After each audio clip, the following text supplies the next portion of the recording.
नमस्कार, मेरा नाम है तुषार और हमारा YouTube channel The Well Tech में आप सबका फिर एक बार स्वागत है।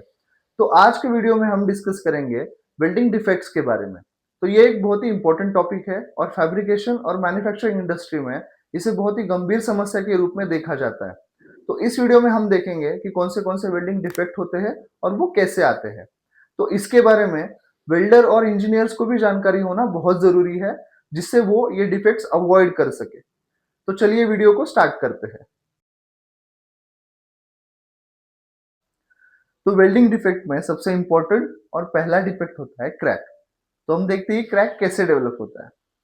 तो वेल्ड मेटल में या बेस मेटल में हाई स्ट्रेस की वजह से, जो कि थर्मल और रेसिडुअल स्ट्रेस की वजह से डेवलप होता है, और अगर ये हाई स्ट्रेस मटेरियल स्ट्रेंथ से ज्यादा हो तो वेल्ड मेटल या बेस मेटल में फ्रैक्चर्स, दरारें पैदा करता है, उसे क्रैक्स कहते हैं। तो अब हम थर्मल और रेसिडुअल स्ट्रेस क्या होता है वो देखते हैं। तो जो थर्मल स्ट्रेस टेम्पररी स्ट्रेस होता है और वेल्डिंग करते समय नॉन यूनिफॉर्म और रैपिड हीटिंग और कूलिंग की वजह से डेवलप होता है।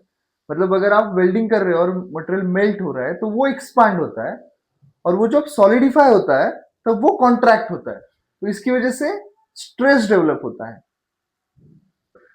और रेसिडुअल स्ट्रेस परमानेंट स्ट्रेस होता है, इसे लॉक्ड इन स्ट्रेस भी कहते हैं, और ये अनइवन हीटिंग और कूलिंग की वजह से वेल्डेड मटेरियल में डेवलप होता है, और वो हमेशा के लिए उसमें रहता है। वेल्डिंग के बाद में, वेल्डिंग ठंडा होने के बाद भी आप इसे ऐसे समझो कि अगर आपने किसी चीज पे फोर्स अप्लाई किया और वो हटा दिया तो उसका पूरा पोर्शन वापस नहीं आता है, कुछ पोर्शन उस चीज में लॉक हो जाता है, उसे रेसिडुअल स्ट्रेस कहते हैं।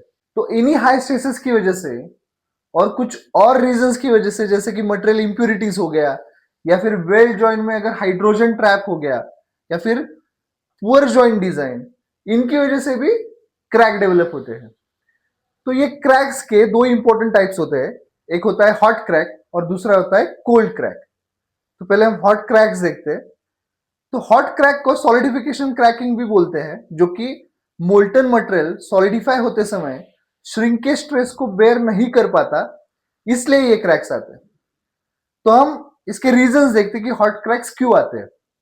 तो अगर low melting point impurities present हो वेल्ड जॉइंट में, जैसे कि सल्फर, फॉस्फोरस, या फिर हाई श्रिंकेज स्ट्रेस हो, या फिर हाई वेल्डिंग स्पीड हो, हाई करंट हो, रैपिड कूलिंग रेट हो, या फिर जो एंड में वेल्डिंग में क्रेटर आता है वो अगर हमने ठीक से फील नहीं किया, तो भी हमें हॉट क्रैक्स आते हैं वेल्डिंग में। अभी कोल्ड क्रैक्स देखते हैं। तो ये क्रैक्स वेल्डिंग के बाद कुछ घंटों बाद या फिर कुछ दिनों बाद आते हैं, इसलिए इनको डिलेड क्रैकिंग भी कहा जाता है। इनके रीजंस देखते हैं। तो हाइड्रोजन अगर ट्रैप हो जाए वेल्ड जॉइंट में तो हमें ये क्रैक्स देखने मिलते हैं। अगर हमने बेस मेटल ठीक से साफ नहीं किया, उसमें ग्रीस हो, ऑयल हो, या फिर पेंट हो, या फिर स्टिक वेल्डिंग करने से पहले हमने इलेक्ट्रोड अच्छे से गर्म नहीं किया और उसमें अगर मॉइस्चर हो, तो भी हमें ये क्रैक्स देखने मिलते हैं। उसके और रीजंस है, जैसे कि अगर रैपिड कूलिंग रेट की वजह से भी ये होता है, इसकी वजह से हार्ड माइक्रोस्ट्रक्चर डेवलप होता है और मटेरियल ब्रिटल हो जाता है, इसकी वजह से भी ये क्रैक्स आते हैं। और इसी के साथ प्रीहीट और पोस्ट हीट ट्रीटमेंट अगर प्रॉपर हुई नहीं है बेस मटेरियल के हिसाब से, तो ये क्रैक्स डेवलप होते हैं। तो बेसिकली आप यहाँ पे देख सकते हो एक आइडल वेल्ड जॉइंट हमने यहाँ पे डायग्राम बनाया है। तो हमें यहाँ पे वेल्ड फेस में भी, और आप जहाँ यहाँ पे ब्लू लाइंस देख रहे हो, ये हीट इफेक्टेड जोन हमने बनाया है यहाँ पे। तो वेल्ड फेस पे, हीट इफेक्टेड जोन पे, और वेल्ड मेटल के अंदर भी हमें क्रैक्स ऑब्जर्व होते हैं। तो अगला डिफेक्ट है स्लैग इंक्लूजन। तो ये वेल्डिंग डिफेक्ट उन वेल्डिंग प्रोसेसेस में आता है जिसमें वेल्ड पूल को ऑक्सीडेशन से बचाने के लिए या फिर एटमॉस्फेरिक गैसेस से बचाने के लिए फ्लक्स का इस्तेमाल करते हैं, जैसे कि shielded metal arc welding, flux core arc welding और सबमर्ज आर्क वेल्डिंग। तो इन वेल्डिंग प्रोसेस में वेल्ड मेटल के साथ फ्लक्स भी मेल्ट होती है, और वो मोल्टन मटेरियल से हल्का होने के कारण वेल्ड पूल पे स्लैग का एक लेयर बनाती है, और वेल्ड पूल की मोल्टन मेटल की इंप्यूरिटीज भी अपने साथ स्लैग में लेके आती है। लेकिन कुछ रीजन की वजह से, जैसे कि इनकरेक्ट वेल्डिंग एंगल या फिर fast travel speed, improper joint design, या अगर आपने गलत करंट सेट किया हो, या फिर वेल्डिंग करने से पहले वाला रन अगर हमने ठीक से साफ नहीं किया और उसमें स्लैग वैसे ही बाकी है, तो भी हमें ये डिफेक्ट वेल्ड पूल में दिखता है। और स्लैग इंक्लूजन की वजह से वेल्ड जॉइंट वीक हो जाता है। अगर हम टिक वेल्डिंग की बात करें तो वहां पे फ्लक्स यूज नहीं होता है, वहां पे हम शील्डिंग के लिए गैस का इस्तेमाल करते हैं। तो उस केस में अगर मोल्टन मेटल में टंगस्टन इंक्लूजन हो जाए, टंगस्टन टच हो जाए, टंगस्टन का कुछ पार्ट मोल्टन मेटल में अटक जाए, तो वो वहां पे वैसे ही रहता है, वो मेल्ट नहीं होता है, क्योंकि टंगस्टन का मेल्टिंग पॉइंट बेस मेटल के मेल्टिंग पॉइंट से ज्यादा होता है। तो उस डिफेक्ट को टंगस्टन इंक्लूजन कहते हैं। नेक्स्ट है पोरोसिटी। ये बहुत ही कॉमन डिफेक्ट है। पहले हम समझते हैं कि पोरोसिटी होता क्या है।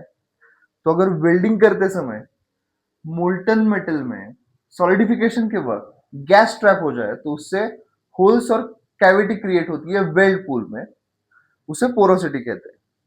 और वो आती क्यों है, उसके रीजंस क्या है? तो अगर हम वेल्डिंग करने से पहले हमने बेस मेटल को ठीक से क्लीन नहीं किया, तो वहां पे अगर ग्रीस हो, ऑयल हो, या फिर बेस मेटल में मॉइस्चर हो, या फिर हमने इलेक्ट्रोड अच्छे से गर्म नहीं किया वेल्डिंग करने से पहले स्टिक वेल्डिंग में, तो वाइल वेल्डिंग हीट की वजह से वो वेपराइज होके मोल्टन मटेरियल में ट्रैप हो जाता है, और उसकी वजह से हमें ये डिफेक्ट वेल्ड जॉइंट में देखने मिलता है। पोरोसिटी के और भी कुछ रीजंस है, जैसे कि अगर हम शील्डिंग के लिए गैस यूज कर रहे हैं और उसका फ्लो बहुत कम या बहुत ज्यादा हो, या आपका ट्रैवल स्पीड ज्यादा हो, आपने वेल्डिंग करंट हाई यूज किया है, और अगर वेल्डिंग टेक्निक सही ना हो, तो भी हम पोरोसिटी वेल्डिंग जॉइंट में देख सकते हैं।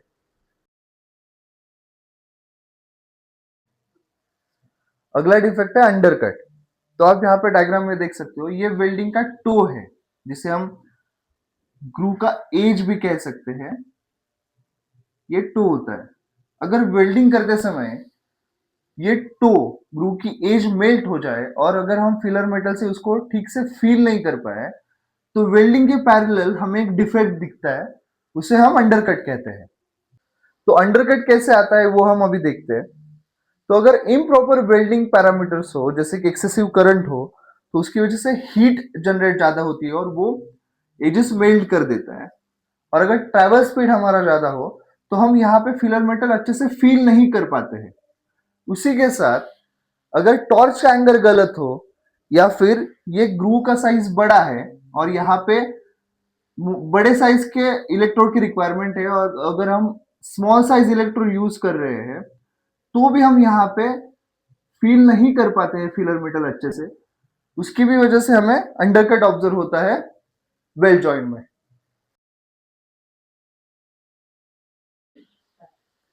नेक्स्ट वेल्डिंग डिफेक्ट है लैक ऑफ फ्यूजन।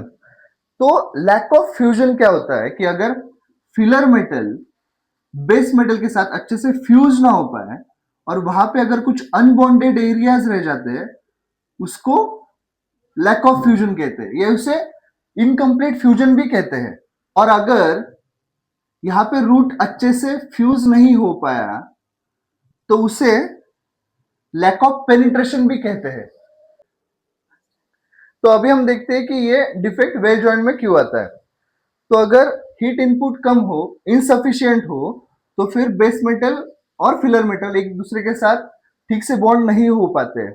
उसी के साथ अगर हमारा जॉइंट प्रिपरेशन ठीक नहीं हो, या फिर रूट फेस ज्यादा हो, तो भी हमें ये डिफेक्ट देखने मिलता है।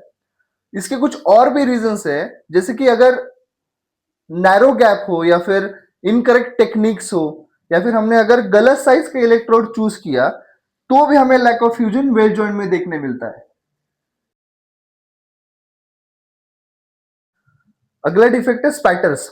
स्पैटर्स क्या होता है कि जब हम वेल्डिंग करते हैं, तो मोल्टन मेटल के ड्रॉपलेट्स उड़ के वेल्ड पूल और बेस मेटल पे गिर जाते हैं और सॉलिडिफाई हो जाते हैं। इससे वेल्ड जॉइंट की क्वालिटी और अपीयरेंस खराब होता है। उनको निकालना बहुत ही मुश्किल होता है, इसलिए इसका क्लीनअप कॉस्ट भी बढ़ता है, और हमारा टाइम वेस्ट होता है वेल्ड जॉइंट क्लीन करने में। और ये स्पैटर्स आते क्यों है, उसके रीजंस हम देखेंगे। तो अगर हम हाई करंट यूज कर रहे हैं तो उसकी वजह से हमें अनस्टेबल आर्क मिलती है, या फिर हम लॉन्ग आर्क यूज कर रहे हैं, या रॉन्ग पोलैरिटी, गलत पैरामीटर सेटिंग, या हमारा ट्रैवल स्पीड ज्यादा हो, या फिर सरफेस क्लीन हमने अच्छे से किया नहीं है वेल्डिंग से पहले, तो भी ये स्पैटर्स फॉर्म होते हैं। तो ये थे हमारे वेल्डिंग के मेन डिफेक्ट्स। इसी के साथ कुछ कॉमन डिफेक्ट्स भी है, जैसे कि डिस्टोर्शन, एक्सेसिव हीट की वजह से, या फिर हम अगर बहुत कम ट्रैवल स्पीड यूज कर रहे हैं, लो थिकनेस पे बहुत ज्यादा करंट यूज कर रहे हैं, तो मटेरियल एक्सपांड होने की वजह से और कॉन्ट्रैक्ट होने की वजह से हमें ये डिफेक्ट फेस करना पड़ता है। नेक्स्ट है बर्न थ्रू। आप इसको नाम से भी समझ सकते हो। तो अगर हाई करंट की वजह से बेस मटेरियल थ्रू आउट जल जाए तो उसको बर्न थ्रू कहते हैं। नॉर्मली अगर थिकनेस कम हो या फिर रूट रन में हमें ये डिफेक्ट ज्यादा देखने मिलता है। नेक्स्ट है ओवरलैप। तो अगर मोल्टन मटेरियल बिना फ्यूज हुए वेल्ड बीड पे फैल जाए या फिर उस पर ओवरलैप हो जाए तो उसको ओवरलैप कहते हैं। High current, slow travel speed की वजह से, या फिर इम्प्रॉपर फिटअप की वजह से, या हमने जरूरत से ज्यादा बड़ा फिलर मेटल यूज किया है, तो हमें यह प्रॉब्लम फेस करना पड़ता है। तो ये थी हमारी वेल्डिंग डिफेक्ट के बारे में डिटेल वीडियो। हमने इस वीडियो में ज्यादा से ज्यादा इंफॉर्मेशन शेयर करने की कोशिश की है। आई होप ये वीडियो आपके लिए हेल्पफुल होगा। अगर ये वीडियो आपको अच्छा लगा होगा तो लाइक कीजिए और हमारा चैनल सब्सक्राइब कीजिए, ताकि ऐसे और वीडियोस मैं आपके लिए लाता रहूं। Thank you.